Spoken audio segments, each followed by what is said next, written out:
नमस्कार दोस्तों, मैं विक्रांत चौधरी एसके बुक्स के यूट्यूब चैनल पर आप सभी का स्वागत करता हूं। दोस्तों, आज हम बात करेंगे यूपी पुलिस भर्ती परीक्षा के बारे में।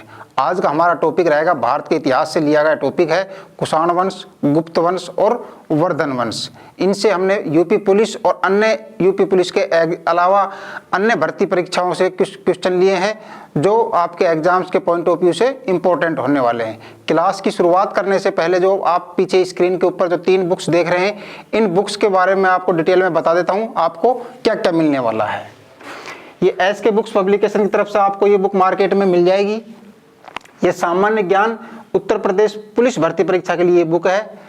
इस बुक में आपको क्या क्या मिलने वाला है, इसमें आपका इतिहास का क्लियर हो जाएगा मैटर। इतिहास के साथ भूगोल है, संविधान है, पुलिस सामान्य ज्ञान है, साथ ही अर्थव्यवस्था है, स्टैटिक जीके है, वह उत्तर प्रदेश सामान्य ज्ञान व सामान्य विज्ञान का संपूर्ण कवरेज देखने को आपको इसमें मिल जाएगा। साथ ही बात की जाए उत्तर प्रदेश पुलिस, इसके साथ में एसआई और एएसआई, वन रक्षक व प्रदेश की अन्य भर्ती परीक्षाओं के 1999 से अब तक के प्रश्नों का इसमें समावेश किया हुआ है। इसके साथ ही बात करें दिल्ली, हरियाणा, बिहार सहित विभिन्न राज्यों की पुलिस भर्ती परीक्षाओं के प्रश्नों का समावेश व एसएससी की सामान्य स्तर भर्ती परीक्षाओं के प्रश्नों का समावेश भी इसमें आपको देखने को मिल जाएगा। साथ ही 2300 प्लस प्रश्नों का इसमें संकलन किया हुआ है और सभी प्रश्नों की आपको संपूर्ण व्याख्या देखने को मिल जाएगी और इसको लेटेस्ट पैटर्न के अनुसार बनाया गया है।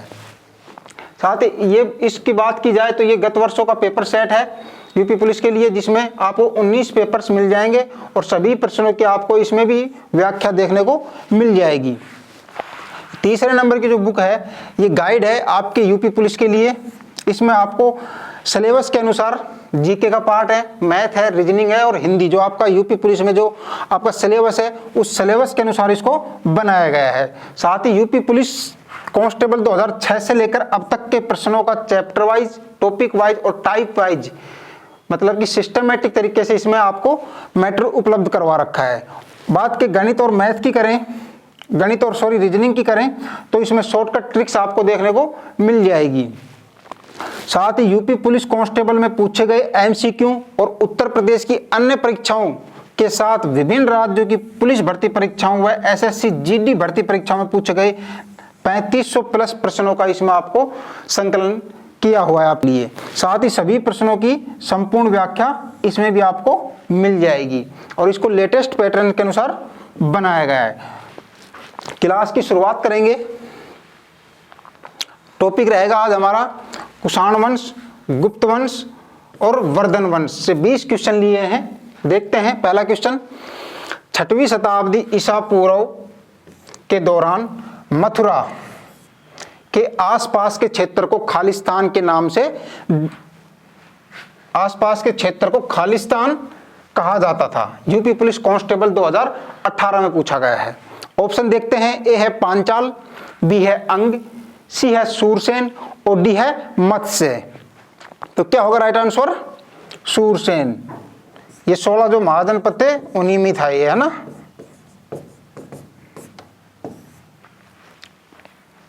ठीक है, स्क्रीनशॉट लीजिए।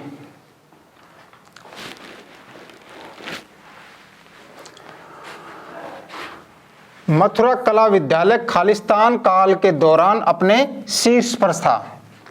यूपी पुलिस कांस्टेबल 2018 में पूछा गया है।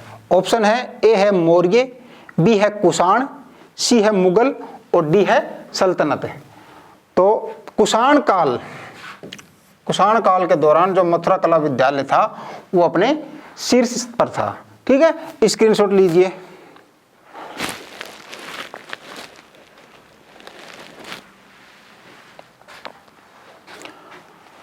गुप्त काल का टेराकोटा पक्की मिट्टी के ईंटों से बना भित्तरगांव मंदिर उत्तर प्रदेश के खालिस्तान में स्थित है। यूपी पुलिस कांस्टेबल 2018 में पूछा गया है। ऑप्शन देखते हैं। ए है चित्रकूट, बी है कानपुर, सी है गोरखपुर और डी है वाराणसी। तो राइट आंसर क्या होगा? ऑप्शन बी, कानपुर में जो भित्तरगांव जगह पड़ता है वहां पर एक मंदिर है जो गुप्त काल के दौरान बनाया गया था। लगभग 5वीं शताब्दी ईस्वी में। निम्नलिखित में से भारतीय नेपोलियन किसे माना जाता है? यूपी कांस्टेबल 2009, एसएससी एमटीएस 2014, 22 और जीडी 2023 में पूछा गया है। तो ऑप्शन देखते हैं। ए है चंद्रगुप्त मौर्य, बी है समुद्रगुप्त, सी है अशोक और डी है हर्षवर्धन। किसको भारत का नेपोलियन कहा जाता है? तो समुद्रगुप्त को भारत का नेपोलियन कहा जाता है। किसने कहा था? विसेंट आर्थर स्मिथ ने। ठीक है, और इनको कविराज भी कहा जाता है। किनको? समुद्रगुप्त को। ठीक है, स्क्रीनशॉट लीजिए।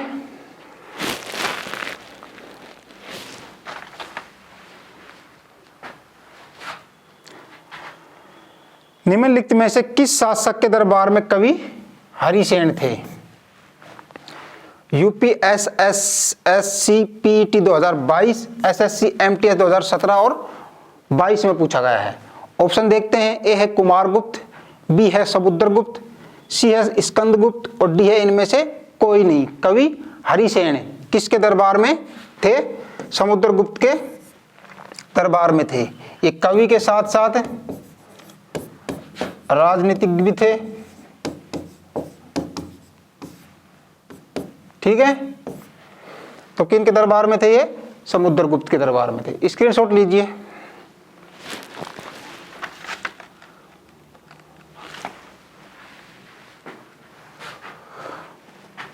फायान चीन यात्री जिसका समय दे रखा है 405 ईस्वी से 411 ईस्वी के मध्य किसके शासनकाल में भारत आया था? दिल्ली पुलिस 1993, 1998 और यूपीएसआई 2016 में पूछा गया है। ऑप्शन देखते हैं। ए है समुद्रगुप्त, बी है चंद्रगुप्त सेकंड, सी है चंद्रगुप्त फर्स्ट और डी है हर्षवर्धन। तो किनके शासनकाल में भारत आया था फायान चीन यात्री? चंद्रगुप्त सेकंड के शासनकाल में। ये एक बौद्ध भिक्षु था।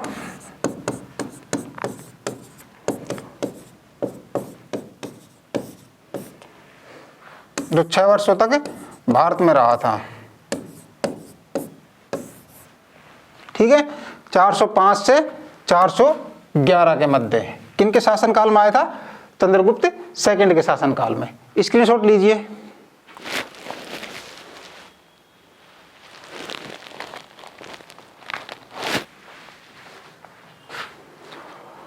कौन सा शहर कुषाणों के साम्राज्य के दौरान उनकी दूसरी राजधानी के रूप में उभरा? एसएससी जीडी 2023 में पूछा गया है।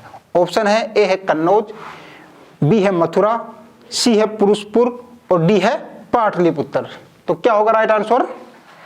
ऑप्शन बी, मथुरा दूसरी राजधानी। तो इनकी पहली राजधानी की बात की जाए तो पहली राजधानी थी पुरुषपुर, ये फर्स्ट राजधानी थी, और ये सेकंड कौन सी थी? मथुरा। ये वर्तमान में अभी जो पाकिस्तान में पेशावर शहर पड़ता है वो है पुरुषपुर। ठीक है, स्क्रीनशॉट लीजिए।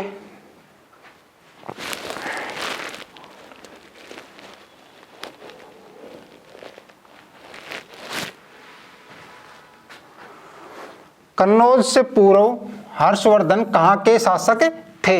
यूपी एसएससी अमीन एग्जाम 2016 और यूपी कांस्टेबल 2013 में पूछा गया है।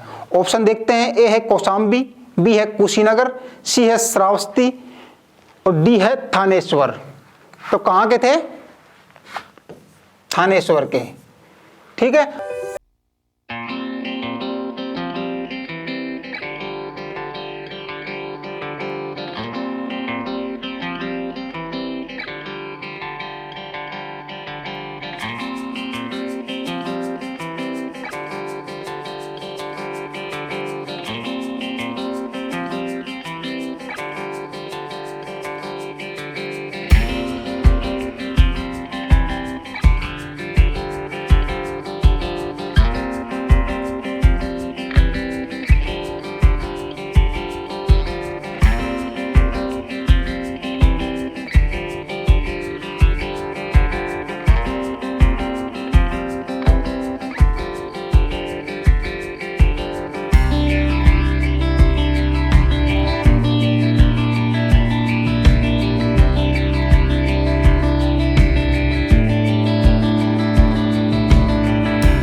वह स्थल जहां हर्षवर्धन ने बौद्ध महासम्मेलन का आयोजन किया था। यूपीएसएससी जूनियर इंजीनियरिंग 2015 में पूछा गया है।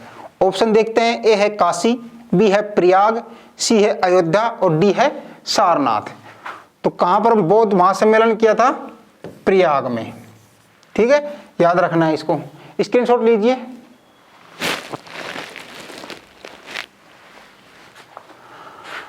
भारत और ग्रीक शैली के मिश्रण से कुषाण काल के दौरान विकसित कला विद्यालय को खालिस्तान के रूप में जाना जाता है।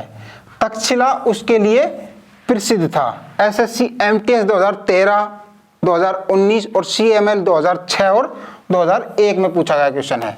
ऑप्शन देखते हैं, ए है मुगल कला, बी है कुषाण कला, सी है फारसी कला और डी है गांधार कला। तो क्या होगा राइट आंसर? गांधार कला। ठीक है, तो कुषाण काल के दौरान जो विकसित कला विद्यालय को गांधार कला के रूप में जाना जाता था। स्क्रीनशॉट लीजिए।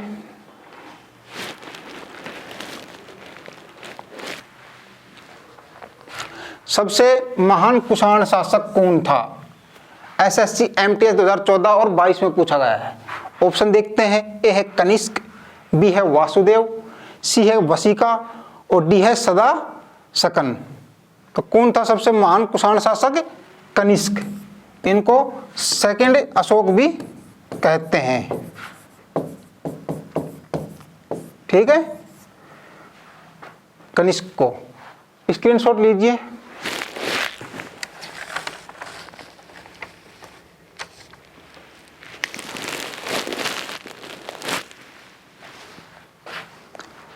निम्नलिखित में से गुप्त वंश का पहला शासक था जिसने महाराज अधिराज की भव्य उपाधि धारण की थी। पहला पूछा गया है यहाँ पर एसएससी एमटीएस 2017 और 22 में पूछा गया क्वेश्चन है। ऑप्शन देखते हैं, ए है चंद्रगुप्त प्रथम, बी है स्कंदगुप्त, सी है विष्णुगुप्त और डी है समुद्रगुप्त। तो पहला शासक कौन था जिसको महाराज अधिराज की भव्य उपाधि धारण की? जिसने चंद्रगुप्त प्रथम, पहला था ये। समुद्रगुप्त ने भी ये उपाधि धारण की थी। और इसके साथ ही बात की जाए, चंद्रगुप्त सेकंड का पुत्र था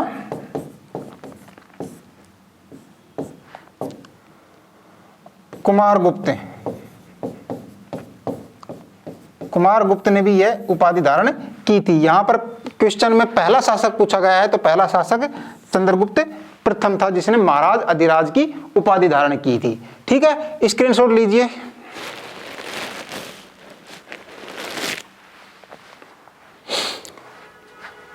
गुप्त वंश के शासक कुमारगुप्त ने निम्नलिखित में से किस विश्वविद्यालय की स्थापना की थी? एसएससी एमटीएस 2022 और 23 में पूछा गया क्वेश्चन है।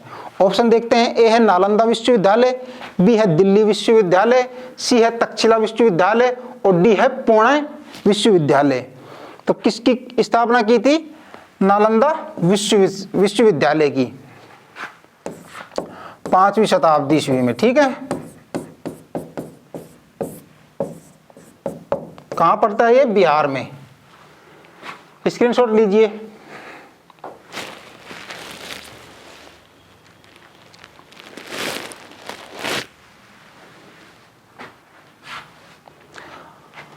हर्षवर्धन के दरबार में बहुत समय बिताया और उसने जो देखा उसका विस्तृत विवरण छोड़ा।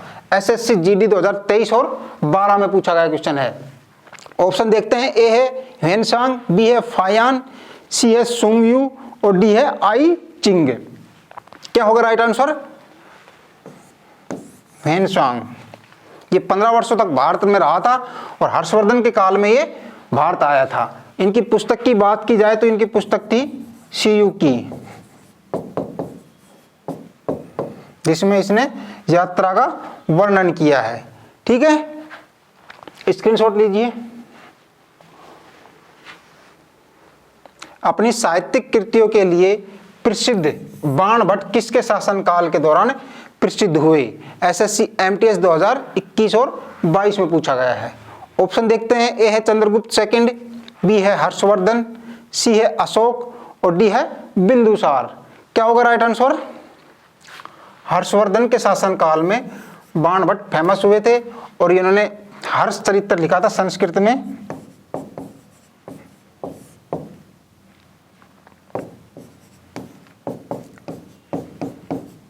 हर्ष चरित्र, ठीक है, इनके दरबारी कवि थे हर्षवर्धन के। स्क्रीनशॉट लीजिए।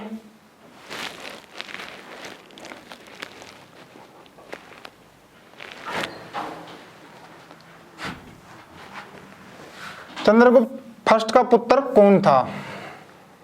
एसएससी जीडी 2019 और 2021 में पूछा गया क्वेश्चन है। ए है समुद्रगुप्त, बी है विक्रमादित्य, सी है चंद्रगुप्त सेकंड और डी है घटोत्कच।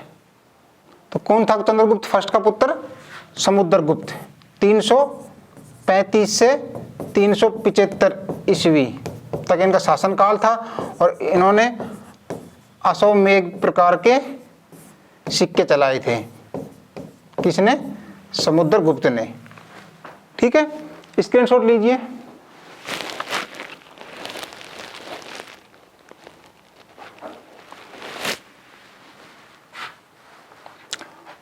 बुद्ध चरित्र की रचना करने वाले अशोक घोष खालिस्तान के दरबार में रहते थे। एसएससी जीडी 2021 और 2023 में पूछा गया है। ऑप्शन है ए है कनिष्क, बी है वासुदेव, सी है वशिका और डी है सदा सकन। तो अशोक घोष किसके दरबार में रहते थे? कनिष्क के में। इनके साथ नागार्जुन और वसुमित्र। कनिष्क ने अशोक घोष, नागार्जुन और वसुमित्र विद्वानों को शरण दे रखा था। ठीक है, स्क्रीनशॉट लीजिए।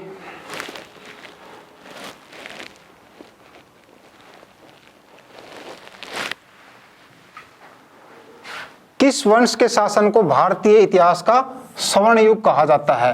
एसएससी जीडी 2019 में पूछा गया है। ए है मौर्य, बी है कुषाण, सी है सातवाहन और डी है गुप्त। तो गुप्त वंश को भारत के इतिहास का स्वर्ण युग कहा जाता है। इसमें भारत का बात की जाए तो भारत की जो संस्कृति थी उसका प्रचार प्रसार बहुत अधिक हुआ था, धार्मिक सहिष्णुता थी। ठीक है, स्क्रीनशॉट लीजिए।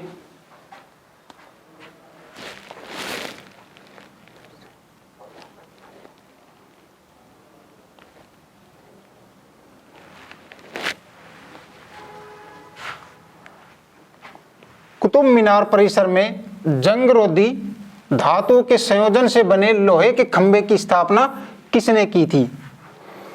ऑप्शन है ए है हर्षवर्धन, बी है समुद्रगुप्त, सी है रामगुप्त और डी है चंद्रगुप्त द्वितीय। तो किसने की थी? चंद्रगुप्त द्वितीय। और इन्हीं के समय में फायान जो चीनी यात्री था वो आया था। ठीक है, स्क्रीनशॉट लीजिए। अंतिम सवाल देखते हैं आज का।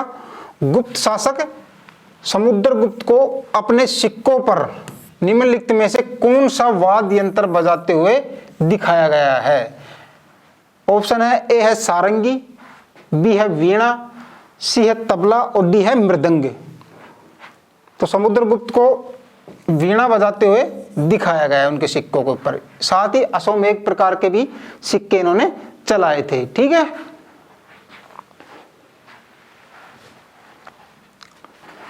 धन्यवाद दोस्तों। इस एग्जाम्स के लिए एसके बुक्स सभी शॉप पर और ऑनलाइन भी अवेलेबल है। अगर आप ऑनलाइन लेना चाहते हैं तो इसका लिंक डिस्क्रिप्शन बॉक्स में अवेलेबल है। इस चैनल पर हम यूपी पुलिस और अन्य सभी भर्तियों से संबंधित इंपॉर्टेंट जानकारी और स्टडी मटेरियल उपलब्ध करवाते रहेंगे। इसलिए वीडियो को लाइक कीजिए, चैनल को सब्सक्राइब कीजिए और अपने दोस्तों के साथ शेयर कीजिए। मिलते हैं नेक्स्ट वीडियो में। जय हिंद।